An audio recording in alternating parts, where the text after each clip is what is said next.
KGF first and second பார்ட்டோட நிறைய பேருக்கு தெரியாத இன்ட்ரெஸ்டிங்கான 50 ஃபேக்ட்ஸ் பத்தி பார்க்கலாம் வாங்க. கேஜிஎஃப் அப்படிங்கிறது கோலார் கோல்ட் ஃபீல்ட்ஸ் அப்படின்னு சொல்லப்படுற தங்க சுரங்க பகுதி. இந்த இடம் உண்மையாவே கர்நாடகால இருக்கு. இந்த படத்தோட டைரக்டர் பிரசாந்த் நீல் கேஜிஎஃப் ஸ்டோரியை ரொம்பவே ஷார்ட்டா தான் எழுதியிருக்காரு. அதுக்கப்புறம் தான் 2 பார்ட்டா பிரிச்சிருக்காரு. படத்தோட ஹீரோ யாஷ் பதி ஸ்கிரிப்ட் படிச்சதுமே இந்த படத்துல நடிக்க ஓகே சொல்லிட்டாரு. இந்த படத்தை முழுசா எடுத்து முடிக்க மொத்தமா 2 வருஷம் ஆயிருக்கு. இந்த படத்தோட 20% பட்ஜெட் இந்த படத்தோட செட்டை ரெடி பண்றதுக்கே சரியா போயிடுச்சு. 1970 இருந்த மாதிரியே பெங்களூருவையும் கோலார் சுரங்கத்தையும் ரெடி பண்றதுக்கு 30க்கும் மேல செட் ரெடி பண்ணிருக்காங்க. இந்த கேரக்டர்ல நடிக்கிறதுக்காக யாஷ் 1.5 வருஷமா தாடியை வளர்த்திருக்காரு. கேஜிஎஃப் சாப்டர் 1 மொத்த பட்ஜெட் என்பது கோடி தான். ஆனா கர்நாடகா மூவிக்கு இது ரொம்பவே அதிகமான பட்ஜெட். கன்னட மூவிலேயே 250 கோடி வசூல் பண்ண முதல் படம் இதுதான். இந்த படத்தை தமிழ், தெலுங்கு, மலையாளம், கன்னடம், ஹிந்தின்னு மொத்தமா 5 லாங்குவேஜ்ல டப் பண்ணிருக்காங்க. டப்பிங்ல சில லாங்குவேஜுக்கு யாஷ் அவரோட சொந்த வாய்ஸ்லயே டப் பண்ணி கொடுத்திருக்காரு. அந்த தங்க சுரங்கத்துல வர எல்லா சீனையும் புகை அப்புறம் வெப்பத்துல தான் ஷூட் பண்ணிருக்காங்க. அதுல வர சீன் எதுவுமே CGI கிடையாது. கேஜிஎஃப் சாப்டர் 1 வர அந்த தங்க சுரங்கத்தோட சீனுக்கு மொத்தமா 1500 ஜூனியர் ஆர்டிஸ்ட யூஸ் பண்ணிருக்காங்க. சின்ன வயசு ராக்கி பாயா நடிச்ச அந்த பையன் யாஷோட சொந்தக்கார பையன். ராக்கி பாய் நம்ம யாட்ரக்னா அப்படிங்கிற டைலாக் இன்டர்நெட்ல ரொம்பவே பரபரப்பை ஏற்படுத்துச்சு. படத்துல யாஷ் என்ட்ரி ஆகிற சீன்ல லைட்னிங் எதிர்பார்த்த மாதிரி அமையாததுனால அந்த சீனை மொத்தமா 12 நாள் ஷூட் பண்ணிருக்காங்க. அந்த தங்க சுரங்கத்தோட செட்டுக்கு மட்டுமே தனியா 2 கோடியே செலவு பண்ணிருக்காங்க. இந்த படத்தோட கதை உண்மையாவே 70s இருந்த கேங்ஸ்டர்ஸ் இன்ஸ்பயர் பண்ணி தான் எடுத்திருக்காங்க. இந்த படத்தை பவர்ஃபுல்லா மாத்துறதுக்காக சினிமாட்டோகிராஃபியை டஸ்ட் அப்புறம் புகையினால உருவாக்கி இருப்பாங்க. இதோட ஃபர்ஸ்ட் டீசர் ட்ரெய்லர் 24 மணி நேரத்துல 20 மில்லியன் வியூஸ் எடுத்து யூடியூப் ரெக்கார்டையே பிரேக் பண்ணிடுச்சு. இந்த படத்தோட கிளைமேக்ஸ் சீனை 8 கேமரா மூலமா பல ஆங்கிள்ஸ்ல ஷூட் பண்ணிருக்காங்க. படத்தோட team composer Ravi main team finalised பண்றதுக்கு முன்னாடி 150 டீம் மியூசிக் வேரியேஷன் கிரியேட் பண்ணிருக்காரு. மெயினான சீன்லலாம் ஆக்டர்ஸோட ஹெல்த்துக்கு ப்ராப்ளம் வரக்கூடாதுன்னு உண்மையான டஸ்ட்டுக்கு பதிலா தேங்காய் ஓட்ட அரைச்சி அதை டஸ்ட் மாதிரி பயன்படுத்தி இருக்காங்க. மேக்ஸிமம் எல்லா ஸ்டண்ட் சீனையுமே இன்க்ளூடிங் அந்த எக்ஸ்ப்ளோஷன் சீன்லயுமே அவர் தான் டூப் இல்லாம நடிச்சிருக்காரு. அந்த கருடா அப்படிங்கிற கேரக்டருக்கு டெய்லியும் 4 மணி நேரம் மேக்கப் போட்டிருக்காங்க. ராக்கி வறுமையிலிருந்து பெரியாளாகிறது அவரோட சொந்த கதையை வெளிப்படுத்துறதா அந்த படத்தோட டைரக்டர் நீல் சொல்லியிருக்காரு. சாப்டர் 1 சக்சஸ் நடிகர் யாஷ ஒரே நைட்ல நேஷனல் லெவல் சூப்பர் ஸ்டாரா மாத்திருச்சு. கேஜிஎஃப் சுரங்கத்துல பயன்படுத்தின எல்லா லைட்டிங் சீனுமே கிரீன் ஸ்கிரீன்ல இல்லாம உண்மையான சூரிய வெளிச்சத்தை பயன்படுத்தி எடுத்திருக்காங்க. சாப்டர் 1 கடைசி டயலாக் என்னன்னு அந்த ஷூட்டிங் ஸ்பாட்ல இருந்த யாருக்குமே தெரியாது. அந்த ஐகானிக்கான வயலன்ஸ்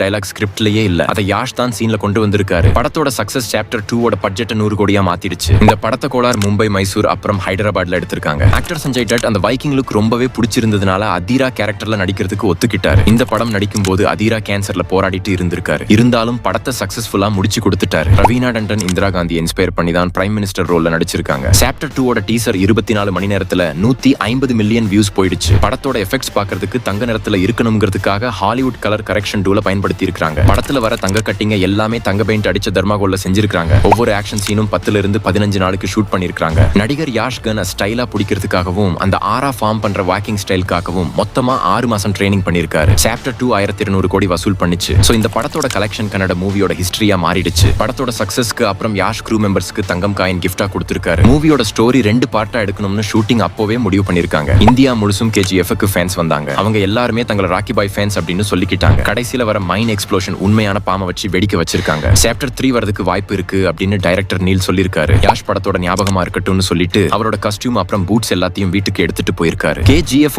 சக்சஸ் கன்னட சினிமாவை உலகம் முழுக்க கொண்டு போக உதவி பண்ணுச்சு. படத்தோட கருத்து என்னன்னு கேட்டதுக்கு தூசில வாழ்றவன் ஒரு நாள் தங்கத்தோட வாழ்வான், துணிச்சல் இருக்கிறவன் சக்தி வாய்ந்தவன் அப்படின்னு சொல்லியிருக்காங்க. நான் சொன்ன இந்த 50 விஷயங்கள்ல உங்களுக்கு ரொம்பவே ஷாக்கிங்கா இருந்த விஷயம் எது அப்படின்னு கமெண்ட்ல சொல்லுங்க. வீடியோ பிடிச்சிருந்தா லைக் பண்ணிட்டு சப்ஸ்கிரைப் பண்ணிருங்க. ஸ்கிரீன்ல தெரியிற வீடியோவை இன்னும் பார்க்கலனா அதை கிளிக் பண்ணி பாருங்க. நான் உங்களை அங்க பாக்குறேன். நன்றி, வணக்கம், பை பை.